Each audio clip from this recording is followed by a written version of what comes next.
जैसा स्टार्ट बाबर आजम से चाहिए था पाकिस्तान सुपर लीग के अंदर, वैसा स्टार्ट बाबर आजम दे नहीं पाए और बाबर आजम 0 रन पर आउट हुए हैं। 2 गेंदें उन्होंने फेस की और 2 गेंदों पर 0 रन बनाकर एक ऐसा शॉट लगाते हुए आउट हुए हैं। एक ऐसा शॉट के जो अनएक्सपेक्टेड था, ऐसा मतलब शॉट लगाने की बिल्कुल ज़रूरत नहीं थी। बाबर आजम बार बार मिस्टेक कर रहे हैं और यही वाली मिस्टेक वंस अगेन उन्होंने की है। यही वाली मिस्टेक विराट कोहली भी हमेशा करते आए थे, आज तक करते आए थे। अभी दोबारा थोड़ा सा उन्होंने इस पर कंट्रोल कर लिया है। बाबर आजम को अभी अपने इस शॉट पर कंट्रोल करने की ज़रूरत है, लेकिन बाज़ औक़ात आपका जो मेन वेपन होता है ना, वही आपका दुश्मन बन जाता है। बाबर आजम का वेपन है, मेन बाबर आजम का सिग्नेचर शॉट है कवर ड्राइव, और उसी कवर ड्राइव के जरिए बाबर आजम आज आउट हुए हैं। और उनको बड़े ढंग से, बड़े अंदाज से, बड़े तरीके से क्वेटा ग्लैडिएटर्स ने, मोहम्मद आमिर ने, सऊद शकील ने, सब ने मिलकर जो है ना बाबर आजम को उस जाल के अंदर फंसाया। और उस जाल के अंदर फंसाने के बाद बड़ा ही एग्जैक्टली सेम वहीं पर बॉल डालकर बाबर आजम को उन्होंने आउट किया। कैसे बाबर आजम आउट हुए, बाबर आजम की मिस्टेक क्या है, उसी पर हम लोग डिटेल के साथ बात करेंगे। अगर आप लोग पहली बार Munir Haider official YouTube channel पर आए हैं तो आपसे रिक्वेस्ट है कि वीडियो को लाइक और चैनल को सब्सक्राइब आप तमाम दोस्त लाजमी से कर दीजिए। मेरे कमेंट सेक्शन के अंदर भरमार होने वाली है, भरमार होने वाली है, रौनक लगने वाली है भाई साहब, इसलिए कि बाबर आजम 0 पर आउट हुए हैं। और आज बाबर आजम के हेटर्स आकर खुले दिल के साथ नीचे लिखेंगे जिम बाबर, बाबर 0, बाबर फलां, बाबर डिमका, इसका किंग, उसका किंग। मतलब आज रौनक लगने वाली है मेरे कमेंट सेक्शन के अंदर। लेकिन 1-0 आ जाने पर इतना ज़्यादा खुशी मनाने की या हम जैसों को इतना ज़्यादा सोग मनाने की ज़रूरत नहीं है। It's part of the game. 0 पर भी हमेशा बैट्समैन ही आउट होते हैं। कभी देखा है तुम लोगों ने कि जो क्रिकेट नहीं खेलता वो 0 पर आउट हो जाए? नहीं नहीं नहीं, जो खेलता है वही 0 पर आउट हो जाता है। तो बाबर आजम के बल्ले से 0 आया है, इट मीन्स के नेक्स्ट टाइम बाबर आजम के बल्ले से बड़ी एक ज़बरदस्त किस्म की इनिंग्स आने वाली है। और बाबर आजम 2 गेंदों पर 0 पर आउट हुए हैं, लेकिन मोहम्मद आमिर ने बड़ी एग्जैक्टली वहाँ पर बॉलिंग की कि उनको पता था कि बाबर आजम का जो सिग्नेचर शॉट है ना, वो है कवर ड्राइव बाबर आजम का, और एग्जैक्टली सेम जगह पर उन्होंने फील्डर सेट किया।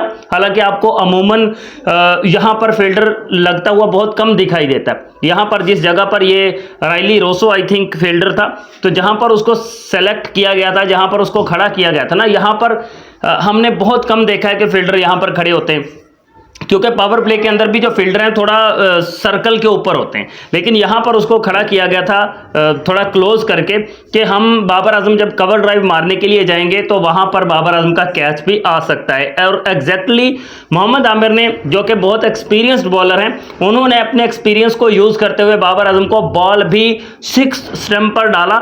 और इतना थोड़ा अपिश बॉल था कि जिसको बाबर आजम कवर ड्राइव बनाकर खेलने के लिए चले गए। मैंने कहा कि जो आपका मेन वेपन होता है ना, कभी कभी वही आपका दुश्मन बन जाता है। तो बाबर आजम का दुश्मन वही बाबर आजम का मेन जो कवर ड्राइव है ना, वही बन गया।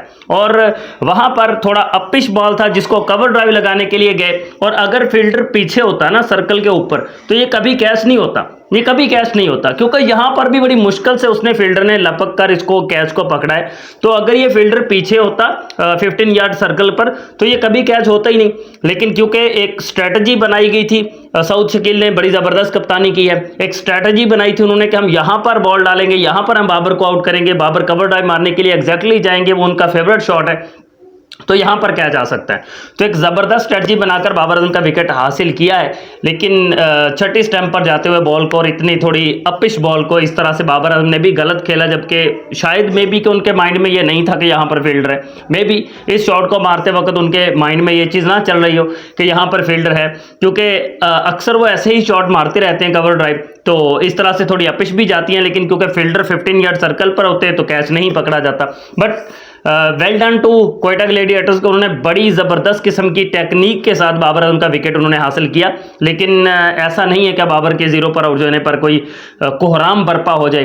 पेशावर ज़ल्मी की टीम हार गई है। जब बाबर का विकेट गया था तभी मुझे यकीन हो गया था कि अब पेशावर ज़ल्मी की टीम हार गई है, वो नहीं जीत सकती, क्योंकि मोहम्मद हारिस बैट्समैन तो खुद को वो बहुत बड़ा मानते हैं, लेकिन उनके शॉट्स जिस तरह के घटिया किस्म के, नाकस किस्म के होते हैं, वो आप सबके सामने होते हैं। और टॉम कॉलर कोडमोर भी हमेशा की तरह ही बकवास इनिंग्स खेल के गया, कभी उससे अच्छी बैटिंग मैंने देखी तो है नहीं उससे।